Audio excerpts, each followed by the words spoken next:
Today on the Matt Walsh Show, the left wants us to forgive and forget about the tyranny they inflicted on us during COVID, but I'll explain why we can't do that. Also, new documents reveal how the government has been using big tech to squash the First Amendment. The Supreme Court possibly prepares to ban systemic anti-white racism in college admissions. The government begins its UFO cover-up, and a woman on TikTok explains why white people are morally obligated to refrain from watching the new Black Panther film. I'm already one step ahead of her on that. All of that and more today on The Matt Walsh Show.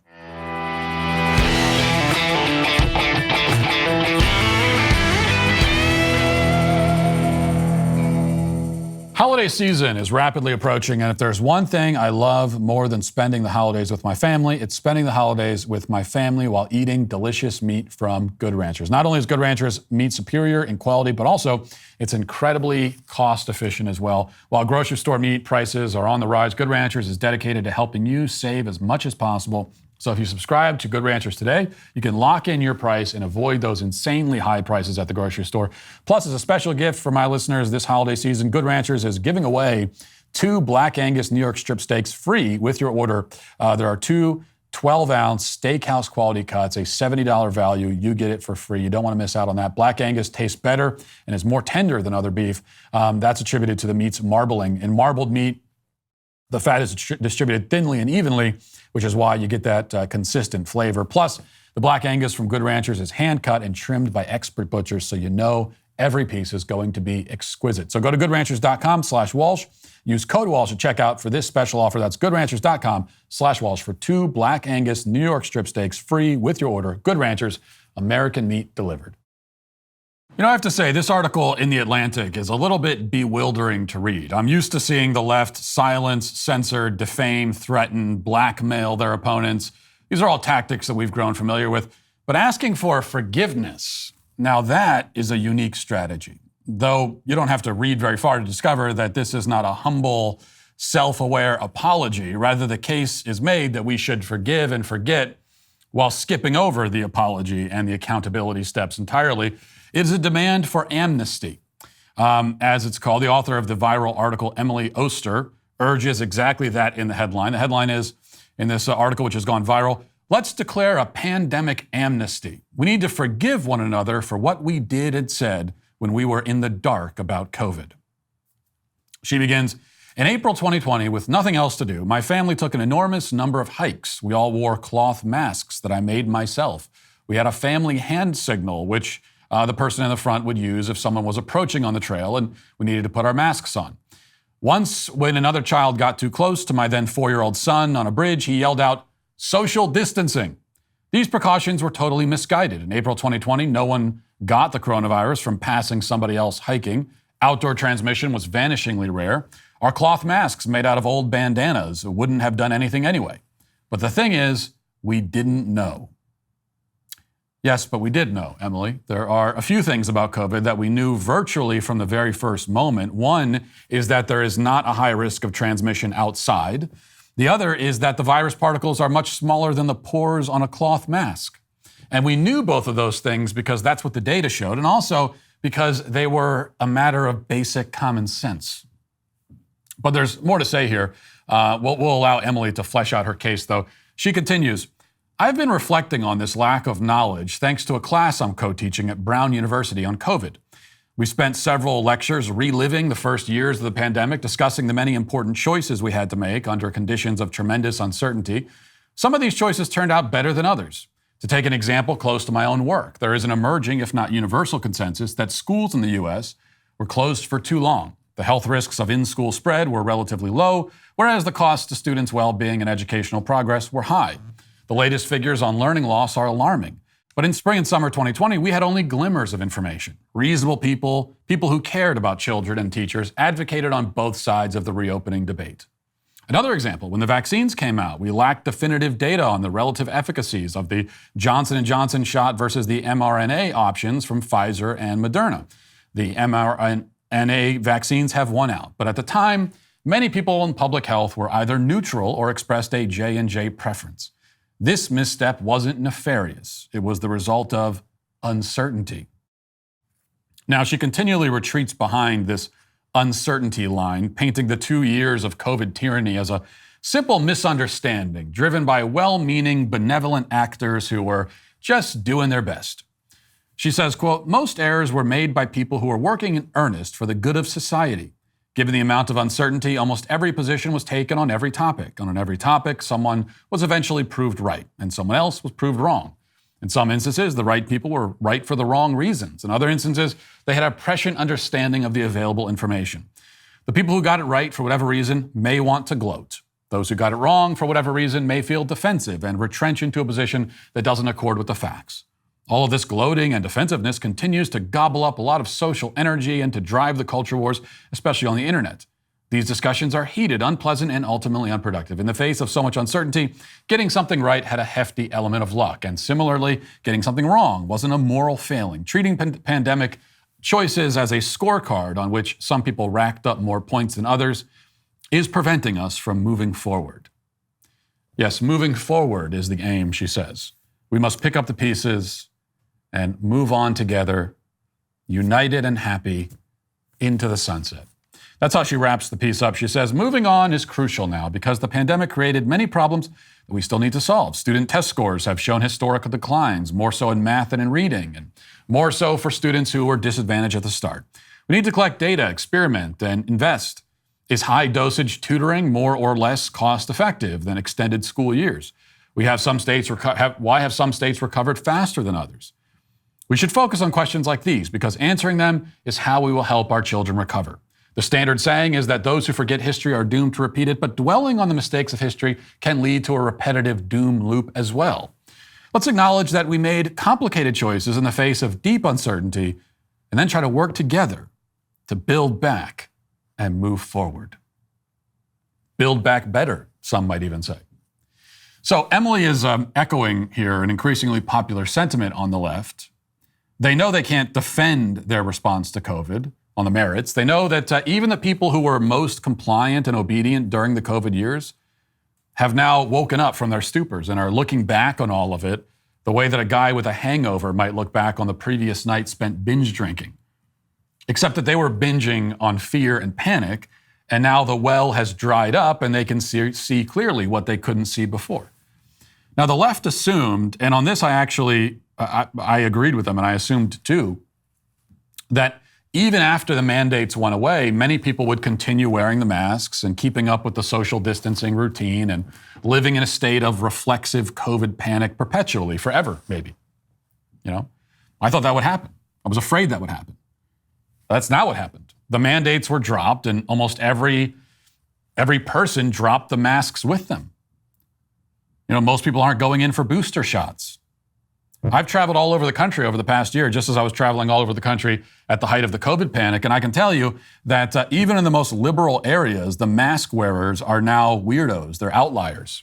Every plane has maybe one or two of them. A busy restaurant in a left-leaning metro area might have one group come in wearing the mask, only to take it off at the table, of course, continuing to perform the pandemic hokey-pokey dance that never made any sense to begin with. But even those brain-damaged folks, they're not requesting a plastic barrier be put up between themselves and the other tables. Some things are too absurd even for them at this point. So my point is that this is the only reason why we're hearing about amnesty and forgiveness. It's only because the left discovered that most people never really bought into it. They didn't believe it. They just did what they were told because they were afraid of the consequences, which is a problem in and of itself, but that's what was happening. The mental conditioning did not settle in nearly to the extent that the left had hoped and assumed, and now they're worried about the political consequences, so they're shrugging their shoulders and saying, that was weird, guys, right? What do you say we forget about all that stuff and just move on? But we can't. We can't forgive. We can't forget. We can't have mercy on the COVID tyrants. And here's why. First of all, they didn't close down the schools and force masking on everyone and vaccines and take away people's livelihoods and jobs and shut down society and wage war on our civil liberties, all because they lacked information. Even if they did, that would be no excuse, because this is America. You cannot say to Americans, we don't really know what's going on or if this will help, but we're ruin your lives and take away your fundamental freedoms anyway, just in case. That is not an acceptable line of reasoning in this country, not even close. But that's also not the line of reasoning they used. Despite actually knowing most of what the writer says they didn't know, they violently and forcefully imposed the opposite reality, or attempted to. I mean, it wasn't as though the COVID panic peddlers were simply offering one perspective, one opinion. They weren't saying, this is how we feel about it, guys, but you do what you want to do. We don't really know. No, they said that you're not allowed to have any opinion or perspective but theirs. They had people who disagreed with them deplatformed and silenced. That's one of the reasons why this continued for so long, is because people who had the opposite viewpoint were driven away. They sought to make it illegal to voice an alternative point of view. If they didn't know, if they didn't have the information, that makes this tyrannical approach less justifiable, not more. But again, they did know. They knew the opposite of what they claimed. They knew it because I knew it, and you knew it. And many of us were saying this in April or May of 2020. Shouldn't shut down the schools. These masks aren't doing anything. You don't need to be worried about shutting down parks and beaches. Makes no sense, because if anything, you want people to be outside in the sun when a virus is going around. Many of us were saying that practically from the beginning. We were saying that, March, April, May. They started saying it last week. How did we know it if our public health authorities, so-called, did not? Did we have access to information that was unavailable to them? I mean, the claim is absurd. Now, the point here is not to gloat. Honestly, I'm not much in the mood for gloating after what they did and what they took from us. Children committed suicide. Elderly people died alone in nursing homes. Many businesses went under. People lost everything. Gloat? No. We want justice. We want accountability. We want to set an example so that they won't try this again. Move on. I'll move on after there have been military tribunals. I'll move on when Fauci and his comrades are tried and convicted for crimes against humanity and given the maximum penalty for it. That's when we can move on, and not before it. Here's an idea. If you want to practice forgiveness, if you want to let people move on from past mistakes, why not tell that to the cancel culture vultures who spend their time digging through comments people have made or made in the distant past, and then using those as a pretense for destroying their lives in the present? I mean, there is a lack of forgiveness in our society, but that's where it can be felt. Somebody expresses an opinion or makes a joke, and suddenly they're persona non grata, they're disgraced, ostracized. Call for forgiveness there. That's where we need it.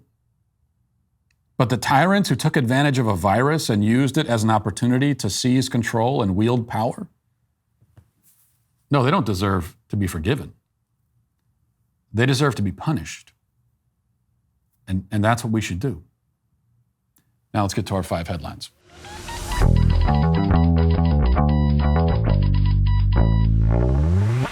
Well, the left is losing their faith, but we are not. And a core part of that faith is prayer. I talk a lot about stressful things all day, and you might feel a little bit overwhelmed with where the country is going, but I've got good news for you. Hallow can help you find some peace and hope throughout the day, rooted not in the government or in its institutions, but in God. Hallow has over 5,000 audio-guided prayers, meditations, and peaceful Christian music, including the Rosary with Bishop Barron and Mark Wahlberg, Bible bedtime stories with Jonathan Rumi, who plays Jesus in The Chosen, prayers for kids so we aren't raising another generation of crazies, and so much more. Hallow helps you build a daily routine and a habit of prayer. It helps me to pray, meditate, and sleep better throughout the day.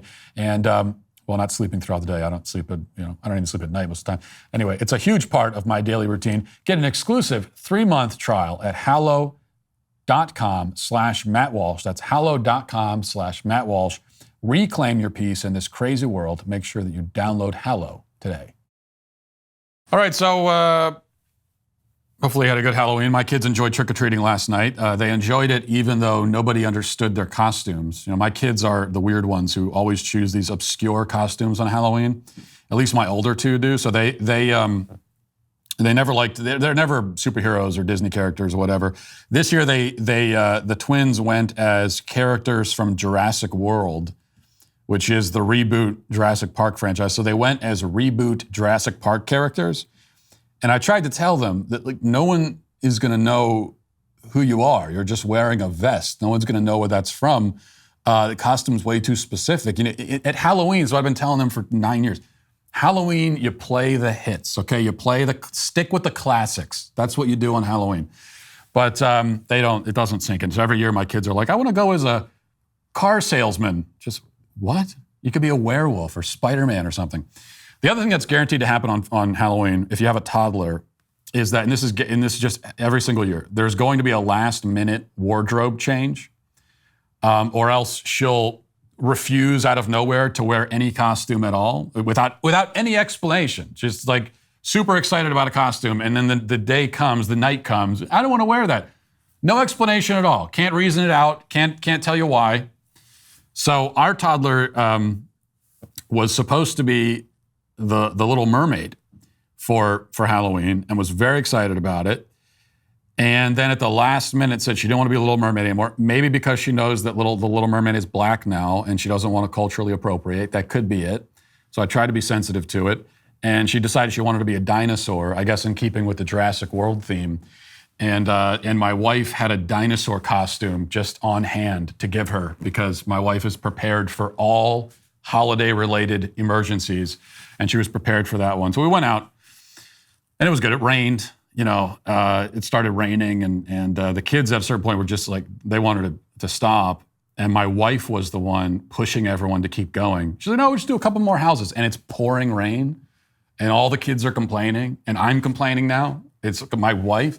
And I told her, I said, I can buy you candy if you want. What candy do you want? We could go to Walgreens on the way back, and I'll buy it for you. We don't need to do this. So they did.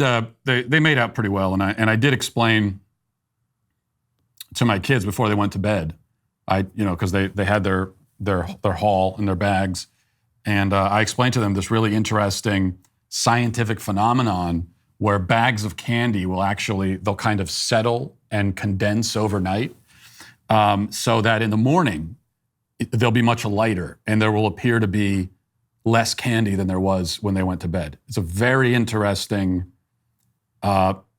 scientific event that occurs, but you got to trust the science and just don't worry about it. My daughter was skeptical, but the other kids just bought it. All right. We'll start with this from the Daily Wire. It says hundreds of internal documents expose top U.S. government agencies working closely with social media companies like Facebook and Twitter to censor American freedom of speech under the guise of fighting disinformation over several years, as obtained and reported by The Intercept. The Intercept's investigative journalist Lee Fang broke the story on Monday, confirming what Americans have feared in the current age of censorship, that only authoritarian regimes could dream of enacting in a nation founded on the unabridged right to freedom of speech. By Monday night, Fang appeared on Tucker Carlson Tonight to discuss the bombshell report. Fang told Carlson, quote, we looked at hundreds of documents that paint a vivid picture of the FBI, the Department of Homeland Security, closely collaborating with the top social media platforms, Twitter and Facebook, to censor various forms of content under the banner of fighting disinformation. Fang said the story shows a very cozy relationship between the government, alphabet agencies like the FBI and DHS, and tech giants, where they held monthly meetings as recently as August and exchanged emails and texts to shape online discourse. One of those cozy relationships highlighted in the report shows a text from earlier this year between former DHS official and current Microsoft executive Matt Masterson and Jen Easterly, a DHS director, saying, the government needs to get the private sector, needs to get more comfortable with the government. I don't know exactly what it means. Platforms have to get comfortable with the government. Okay. It's interesting how hesitant they remain. You need to get comfortable with the government, is what they were saying. So this was, and you can look at the report from The Intercept, and it goes into Lee Fang's report. This is real. There are some people out there doing real journalism. Here's one example.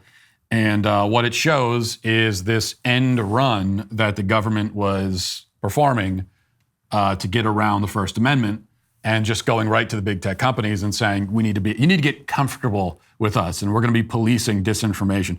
This is why they're so paranoid about Elon Musk taking over, obviously. This is actually what they're worried about. They're worried that this, not only will this come to an end and they're not going to be able to control the public discourse anymore, but also the people working at these platforms, they just never imagined, like at Twitter, they never imagined that someone who is not a comrade, someone who is not an ideological compatriot would one day run the company. It never occurred to them, which is why these emails and text messages are coming out now. They were very explicit. They were putting all this stuff in writing just because they figured, like, this is Twitter, this is big tech. It's always going to be in our hands, and by our, I mean on the left. The idea that someone else would come in who has not sworn ideological allegiance to them was unthinkable, but that's what happened. Which isn't even to say that Elon Musk is a conservative, because I don't think he is, and he doesn't claim to be. He's just not a dyed-in-the-wool leftist. He's not that. And so we're going to find out a lot more about this sort of thing. This is another one of the reasons why you really can't even call these big tech companies private companies. They're really not. They are private in name only, maybe. But they're not actually. These are quasi-government institutions. Now looks like that's going to change with Twitter. I hope it changes. But up until now, this is what it was. These are quasi-government institutions. They work closely with the government. They've gotten comfortable with the government, and they work to advance, and they share. They share an agenda. They share an objective. And so they're working together. And it's increasingly difficult to distinguish between the two. And of course, it should also go without saying that policing disinformation or misinformation, this is not the purview of the government. Now, I understand why the government would want it to be in their purview, because we live in the information age. Information is everything, and there's everywhere. Information is everywhere. We're all absorbing information at a historically unprecedented rate every single day. Like we encounter more information in a single day than people prior to the modern age would have encountered in a lifetime. And so if you control the flow and spread of information, then you control everything. You control society. You control what people think. I mean, this is for them, this is much better than, it's one thing to pass laws, like we talked about in the opening. They passed laws and they passed mandates, and they were able to force compliance much more than they should have been able to do. But they didn't change what people believed. Because as soon as the mandate went away, people took the mask away. The most revealing thing was on the planes, because the planes were some of the only among the last of the holdouts, where you still had to wear a mask on a plane up until recently. And everybody was 100% compliant on the planes and in airports. Even though in the airports you didn't have to be. Now on the plane, I always tested it. I would take the mask off for as long as I could get away with, but on a plane you couldn't get away with it for very long. In an airport though, this is all through COVID. I never wore a mask in the airport because there was nobody would. There really wasn't. Once you got through TSA, there wasn't any central sort of authority figure that could tell you to put it on. Maybe you passed by a gate agent who would say, "Put your mask on." I just ignore them and walk by. What are they going to do? Call TSA? They never did. But most people didn't even test it. They just put the mask on and they did as they were told. However, mask mandate goes away and immediately everyone takes the mask off. It's like 99.9% of the people take the mask off, with just a few outliers, right? Well, that shows that they were able to control behavior, but they were not able to control, in this case, they were not able to control the way people think to the extent that they wanted. And I think the government's learning a lesson from that. The regime is learning a lesson. Exactly the wrong lesson, but they're learning a lesson. What they're learning is that, we could pass laws, we could pass mandates, we can force people at gunpoint to do things, but it's much more valuable if you can control how people think and what they believe. Because then they'll do your bidding without you even telling them they have to. And then you can claim that it's not tyranny, that it's not oppression, because there's no law saying people have to do this, they're just doing it.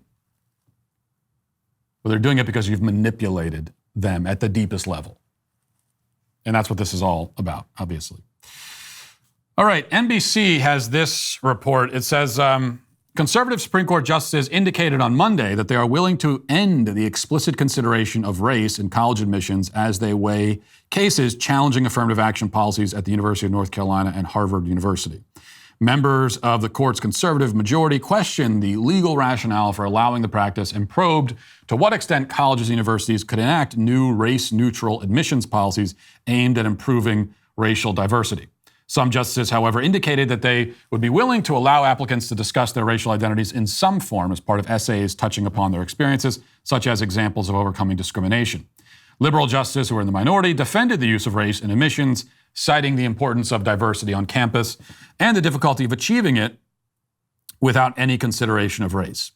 Affirmative action introduced to redress historic discrimination has been a contentious issue for years, yada, yada. But it's looking now, based on these oral arguments, which can be deceptive, but based on those, it looks like this could be affirmative action in the college administration admissions game could be going the way of Roe v. Wade. A few points about this.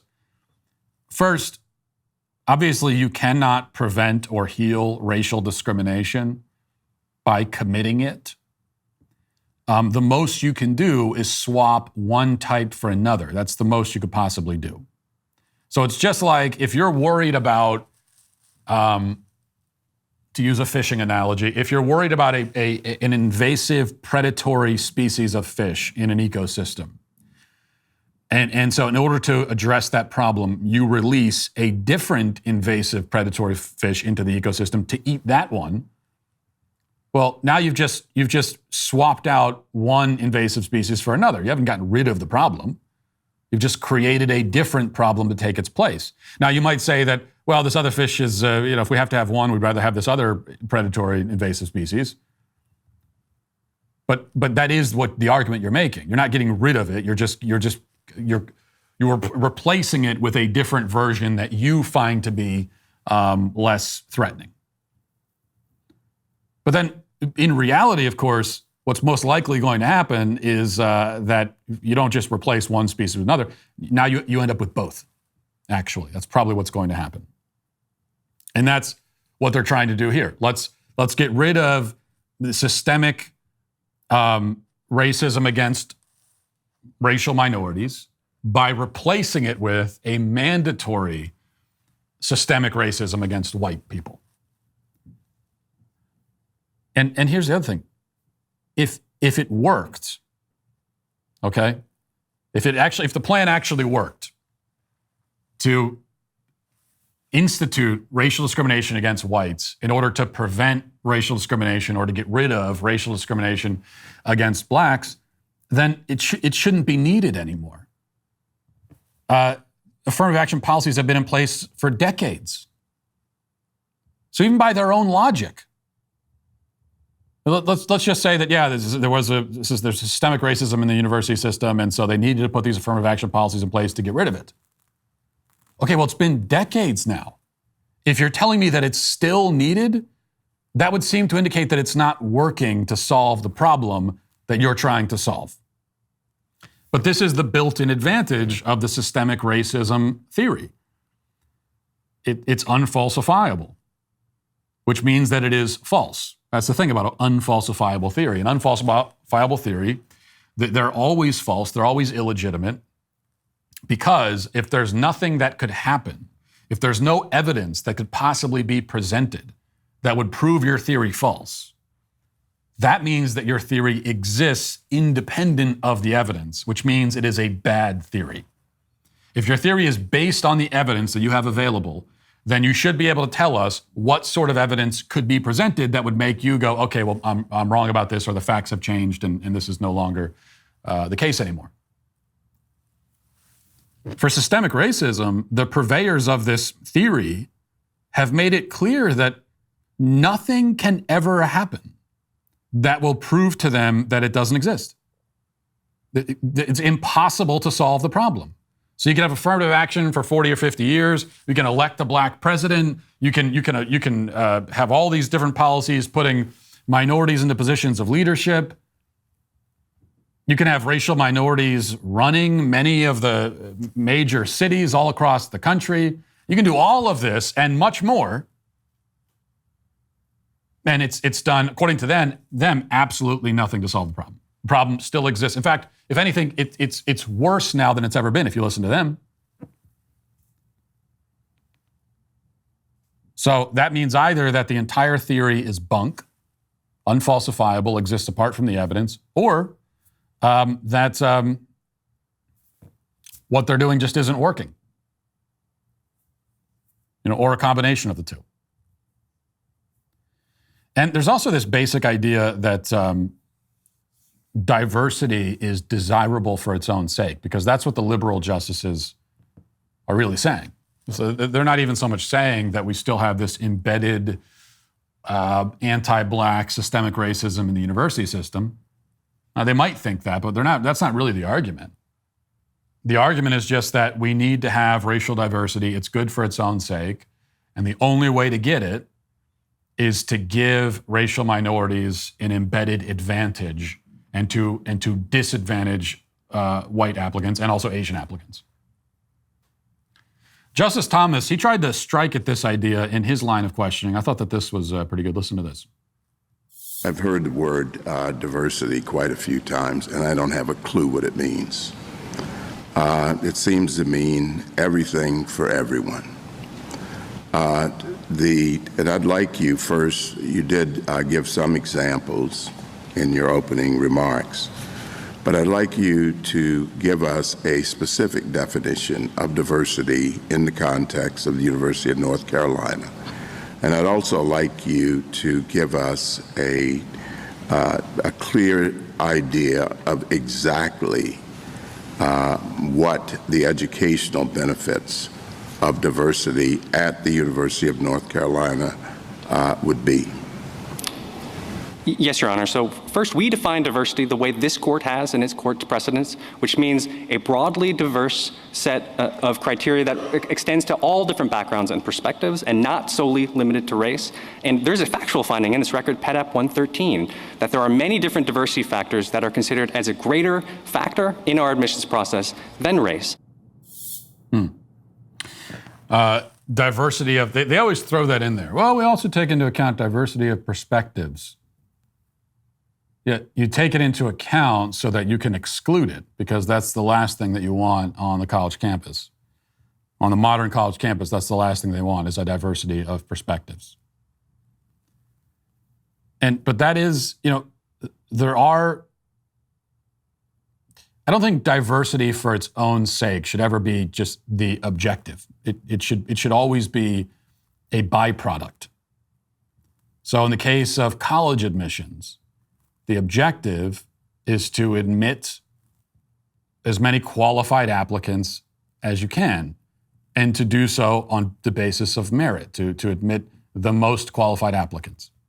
That should be the objective. Diversity is not the objective. It's a byproduct. It could be a happy byproduct, but even then, the most advantageous or the most desirable diversity byproducts, it's not a diversity of skin tones and skin pigmentation. Then it does go to diversity of perspectives, people who think differently about things. Like that's where you get the richness of the educational environment, and that's where people are gonna, that's where people can hone their ideas by, having debate and discussion. Like that is the kind of diversity that you do want. Again, though, but as a byproduct. Even then, not as the objective. So they're taking the less important forms of diversity, the more meaningless sort of forms of diversity.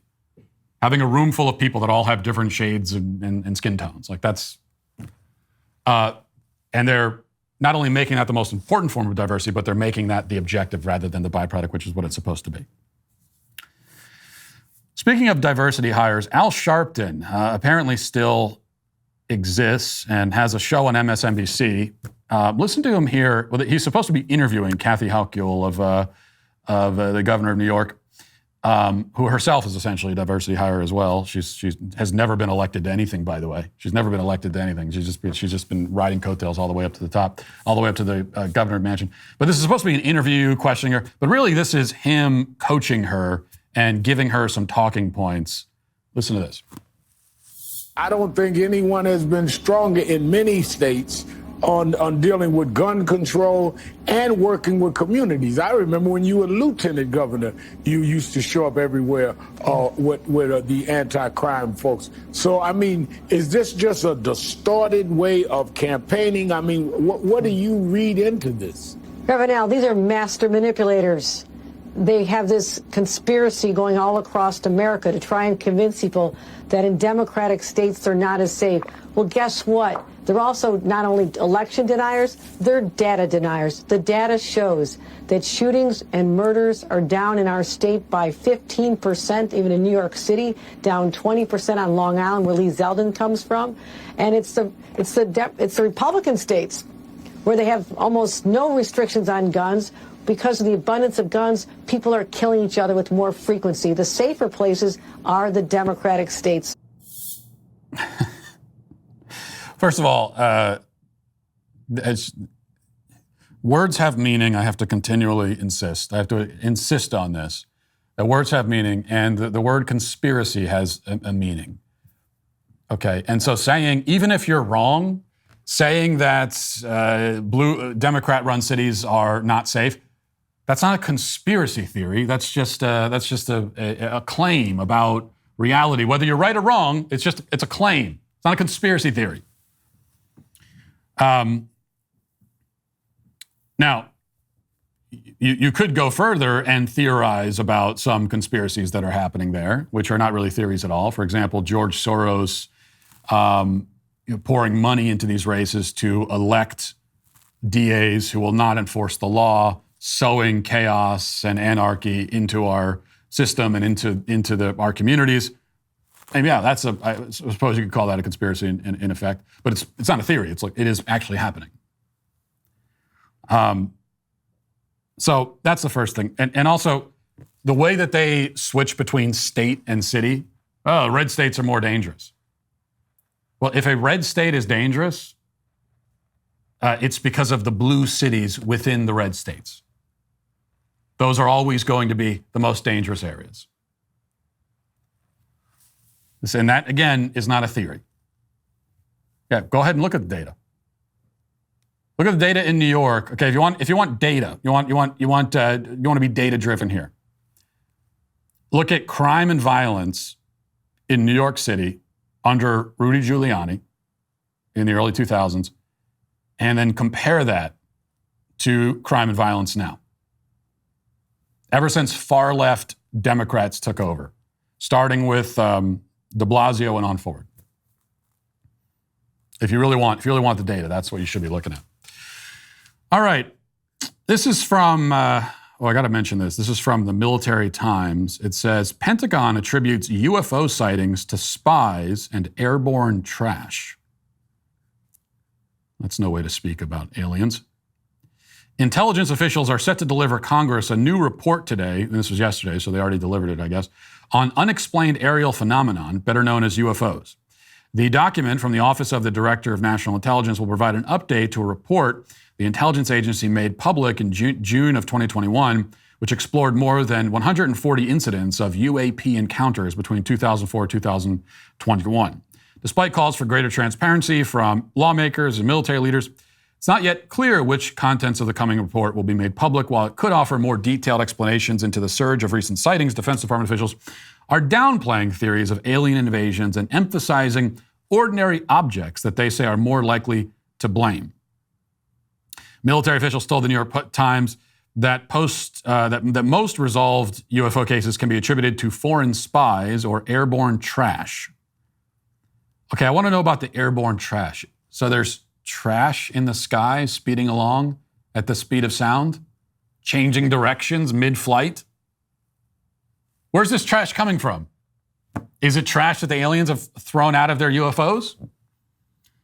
Maybe they'll explain how that works exactly. In May, during Congress's first public UFO hearing in more than 50 years, Pentagon officials testified that a video with mysterious glowing green triangles actually displayed drones that were shot through night vision lenses.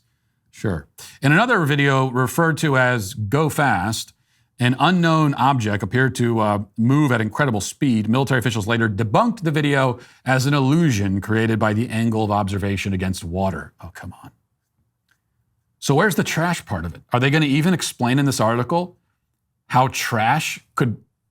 What is the trash doing 40,000 feet in the air, and how is it moving that way? And what kind of trash is this?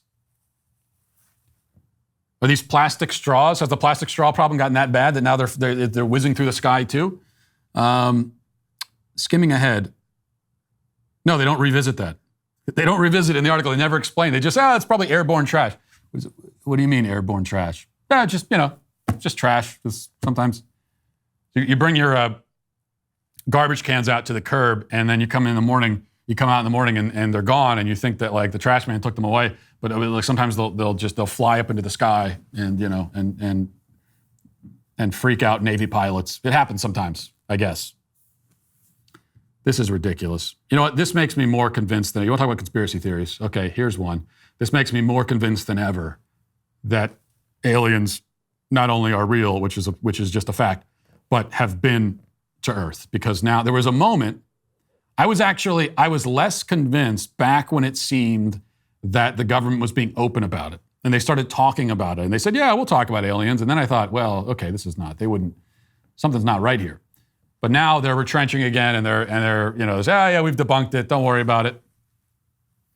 Never mind that, they've explained the ones that they can explain with normal, by pointing to normal, expected physical phenomena. So they've explained the ones that can be explained. Okay, I get that. Big breaking news there. But there's still the lion's share of these sightings that have never been explained. And those are the ones we're interested in. And again, I really want to understand how you can blame this on trash. It's someone threw a Coke can into the air, and then the light refracting from Jupiter and bouncing off of the ocean created a hallucination type effect. And this, okay, right. All right, one other thing to play for you before we get to the comment section. The new Black Panther film is coming out soon. This is, the first Black Panther was terrible. I didn't see it, but I know that it's terrible because it's a Marvel comic book movie. And all Marvel comic book movies are terrible. As Martin Scorsese said, they're basically just theme park rides, except that they're boring and repetitive theme park rides. So they're more like, they're not theme park, these are carnival rides for children. These are like the teacup ride that goes around in circles. That's what all these movies are. Anyway, so the new Black Panther is coming out next week. But according to TikTok, if you're white, you better not be there on opening day.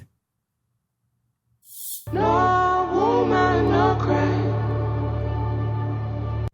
This message is to all our would-be accomplices and white allies. This message is to all the white people who have BLM in their bio.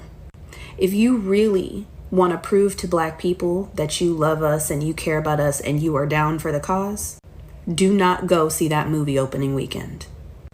You buy your ticket, you give it to a black person or a black family who can't afford to go.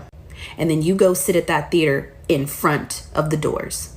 You make sure that every black person in that theater can enjoy that movie in peace. You make sure that you use your body to block us from anybody who would be coming in that theater to do us harm. That is your job. You can go see it on another weekend. Go see it on the second or third weekend. But the first weekend, that's for us. To do anything other than this is anti-black. Agreed. First of all, let me say, if not seeing Black Panther on opening night makes you progressive and anti-racist, then call me Ibram X. Walsh, because I'm so progressive that I will never watch it at all. I would not want to take that experience away from or impede in any way on the experiences of black Americans. And so I will just never, ever watch it. And that's what I'll do. No, yeah, I mean, as far as sitting in front of the theater, I don't think I'm going to go to that extent. But also, it gets confusing because what if I'm sitting in front of the theater protecting the theater from white presence? What about a biracial person who's trying to come watch it? What do we do with him? Do I say, well, you can watch it with one eye open? I mean, so what do you do about that? I will be interested to see if any white woke people actually follow through on this to prove their woke credentials. Yet for me, as ludicrous as this all is, the bigger issue is just how this film is treated like some sort of sacred thing, something of deep significance for the black community. Black Panther. And it just shows a total lack of culture. And I don't mean a total lack of culture among black people. I mean lack of culture in America. I mean lack of American culture. It's like this anti-culture. It's not a culture. Because these are, for all communities, the most important stories, our most cherished stories that we take so seriously, whether on racial grounds or not. There are superhero movies. There are these corporate things, corporate franchises, brands. Like this is what we take seriously. This is our most sacred and art, what we revere the most.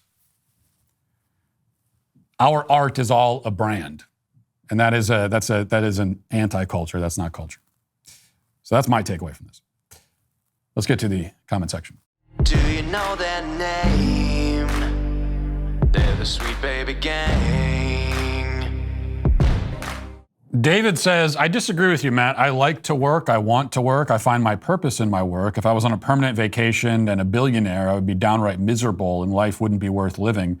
The best days of my life are the ones full of adversity and I collapse into bed dead tired, but with something accomplished. If I had to slop pigs for a living, it would still be worth it. Providing for my family and a sense of purpose. Can't get better than that. No, I don't think we disagree. I mean, I basically agree with that. I think, well, it's hard to say when you're not actually in the position. But I'm not. I think the lottery right now is up to $1 billion, the Powerball jackpot. I'm not going to go play it because, for one thing, I'm not going to win. But also, yeah, I don't actually desire that. It does seem rather depressing to just be given all of that money, especially as a young person. It's like, well, what do you do? What are you working for the rest of your life? Once the thrill of having all that money wears off, then it's like, well, I didn't earn this. It was just given to me, and now there's nothing to do. But at the same time, when someone actually offers you the check, would you in reality turn it down? Hard to say until you're in that position. But my point is, no matter how you feel about work, whether you want to work or you don't want to work, it almost doesn't really matter. Because the point is that this is just that this is life, that this is what life is, that life is work. And you cannot separate work from life. Work comes in different forms. It doesn't mean that your life is a job. It doesn't mean, you could not have a job and still be working. Just as people did for most of human history. They didn't have jobs the way that we think of it in the industrial age, but they certainly were working. And that is life. And as I'm always pointing out, if you try to sever yourself from work, if you try to live a life apart from work, you're not choosing some holier than thou, more kind of enlightened approach. Because your life still depends on work. It's just that other people are doing it for you now. You're depending on other people to work for you. Whether it's your parents because you're living in the basement, or it's the government, it's the taxpayers rather, not the government, it's the taxpayers, whatever it is, you are now depending on the work of others while pretending that you're above it all. That you're living this enlightened life. Oh, we don't work. I'm too good for that. The people that are feeding you and clothing you and putting a roof over your head, it's not too good for them apparently.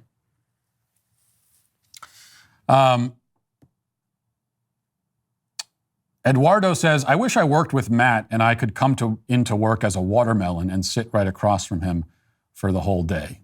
LOL. Well, that would be an issue because I'm in my office, and if you just came there and sat in silence dressed as a watermelon, that you would be fired on the spot. I don't have the power to do it, but I would anyway. Chris says, I'm convinced that Matt Walsh's ad writers are trolling him. Yeah, you think so? Have you just picked up on that? Let's see. Lucy says, I for sure made my own sexy Matt Walsh costume, posted my pic on the Facebook Sweet Baby Gang, ha ha ha. Well, you're actually banned from the show for that because to say sexy Matt Walsh costume, it makes it sound like it's a variation of what a Matt Walsh would normally be. So it's like you're, whatever, you're a sexy Frankenstein or something. That's what I'm getting from it. So it's that I take that as an insult against me. So you're banned from the show. Anna says, thank you for your contrarian takes on children's stories. I've always felt that Snow White was the bad guy in her story, but I assume I don't have to tell you why. No, you don't. You're preaching to the choir on that one. I mean, this creepy drifter is wandering around in the woods and comes upon this house and then just like walks in. If I'm remembering the Snow White story, I haven't seen it in a long time, but she just walks in to a house and then starts snooping around, and then she goes into the bedroom, rearranges the beds, and falls asleep. It takes a nap in someone's house.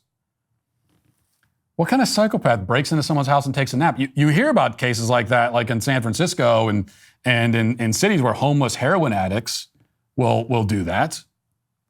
It's very disturbing to see trespassing and burglary taken so lightly in a children's story, especially in light of what happened at Nancy Pelosi's house. So it's too soon. And then the dwarves come back, and they're just these hardworking blue-collar guys, and they happen to be 1.5 feet tall, and I think they're a little bit mentally disabled, and they come in and they see this woman sleeping in their bed, and she's a giant compared to them, so they feel they have no choice but to allow her to stay. Now she's a squatter, and this is basically kidnapping, and she's also a moron because the evil witch comes along, and the evil witch has shape-shifting abilities. She can take any form she wants, apparently, and she chooses to shapeshift into an even more evil-looking witch, which doesn't make any sense to me.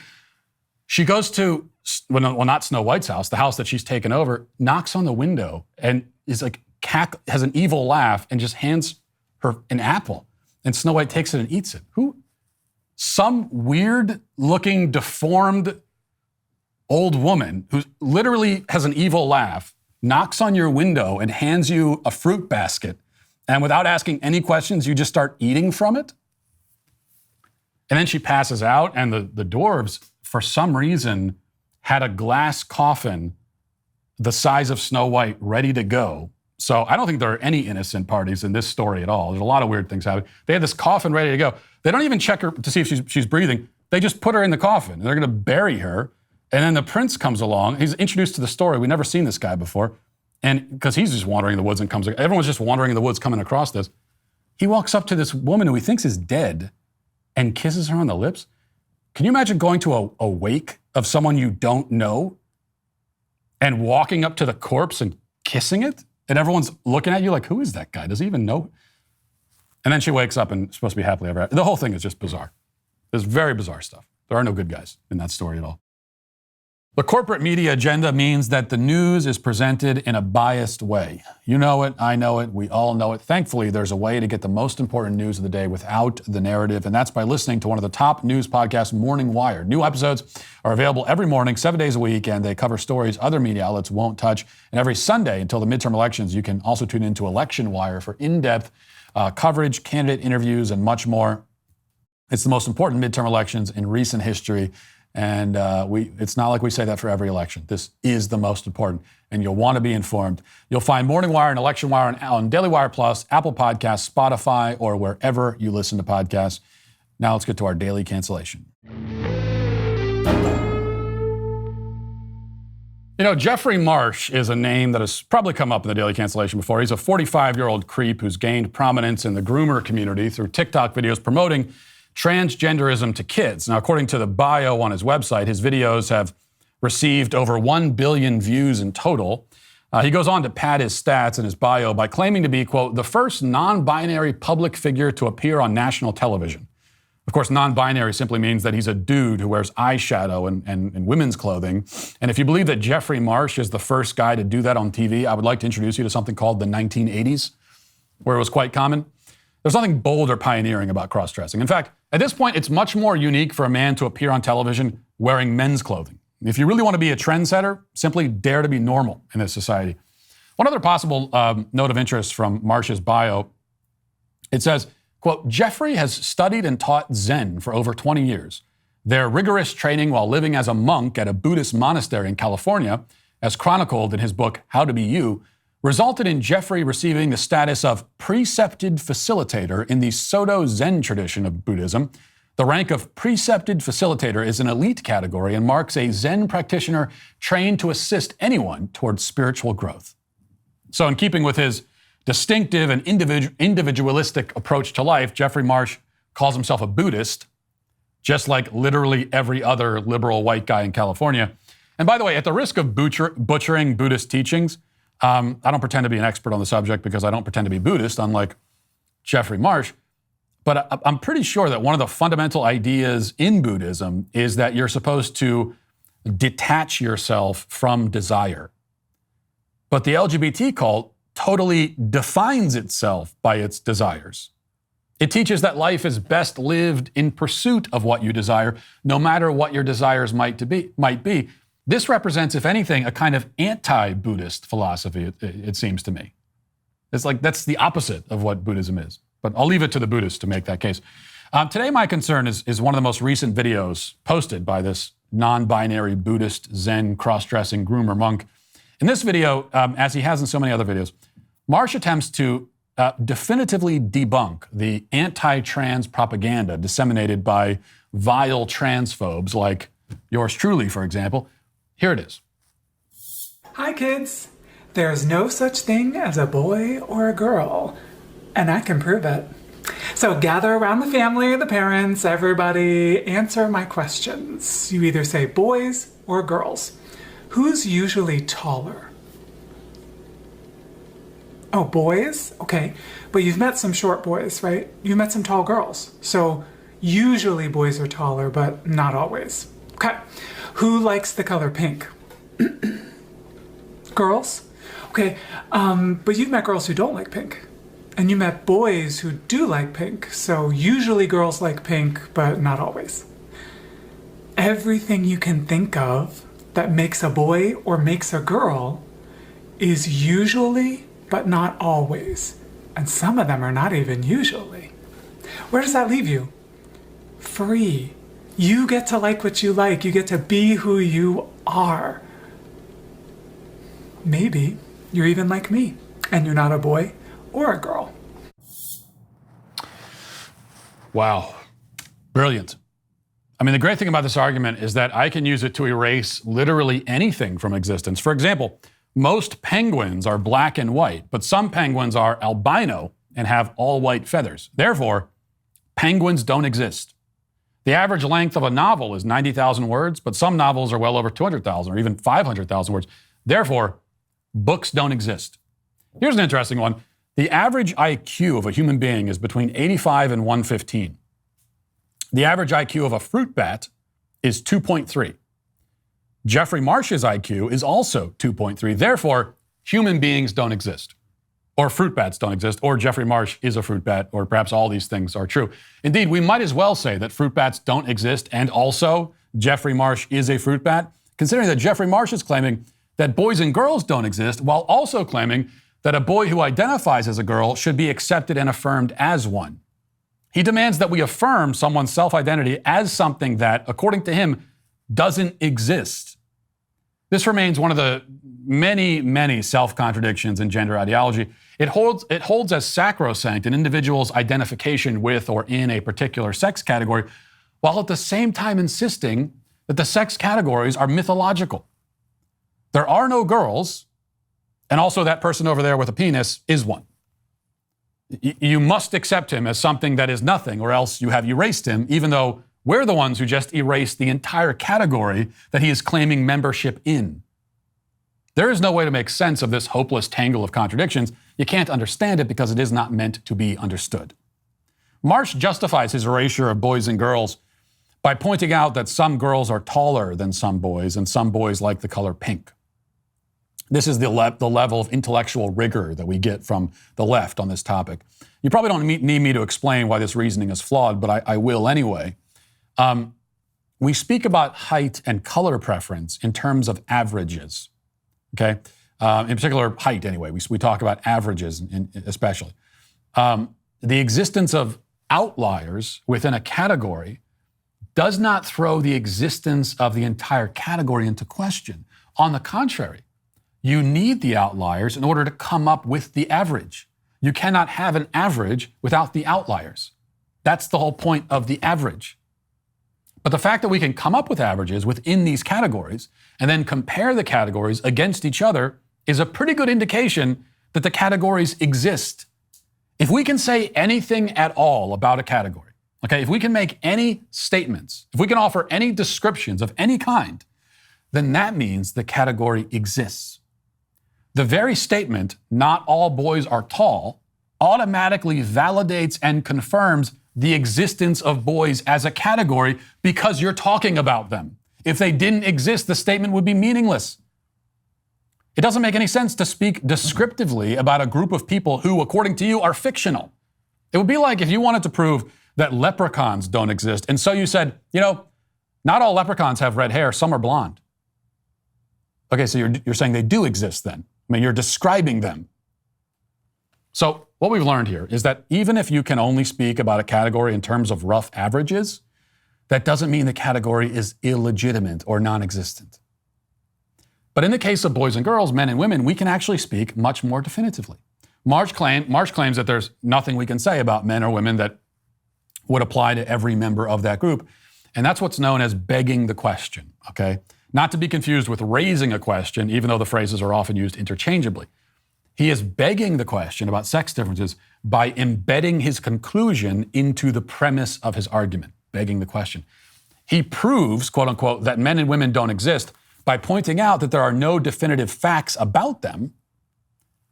But that argument could only even begin to work if we assume from the outset that it's true that there are no definitive facts about them. But it's not true. I can say about men, for example, that all of them are male. And all males are of the nature to produce sperm and impregnate females. Meanwhile, all women are female, and all females are of the nature to produce ova and bear offspring. Even the females who do not bear offspring are still of the nature to do so. It is natural for them to do so. They are the only ones who can do so. Disease or old age or genetic defect may prevent them from doing so, but that doesn't change their nature. And the same in the reverse is true for males. I can say that all human beings are of the nature to walk on two legs. It's natural for us to walk on two legs. A man who loses a leg in a car accident or who's born deformed still shares this nature. All humans are of the nature to be self-aware and sentient, conscious. This is one of the defining features of human beings. It is what makes us human. And that doesn't change just because some human beings are in a coma. Injury or sickness has deprived some humans of this natural function, but that doesn't mean that it's not a natural function. In fact, the man in a coma only confirms that human beings are conscious because we wouldn't be able to identify and label unconsciousness if we weren't conscious ourselves. The exception proves the rule. This is true of unconsciousness in human beings, just as it's true of infertility in women. In a similar way, if it wasn't natural for human beings to possess basic intelligence and reasoning skills, I would not be able to identify Jeffrey Marsh as being especially stupid. But human beings are supposed to have basic reasoning and intelligence, which is how I know that Jeffrey Marsh's bottomless stupidity is unusual and possibly an indication of some sort of brain disease or trauma, which is something that he should really probably look into, talk to his doctor about. But in the meantime, what I can say is that he is canceled. And that'll do it for us for this portion of the show as we move over to the members block. Hope to see you there. If not, talk to you tomorrow. Godspeed.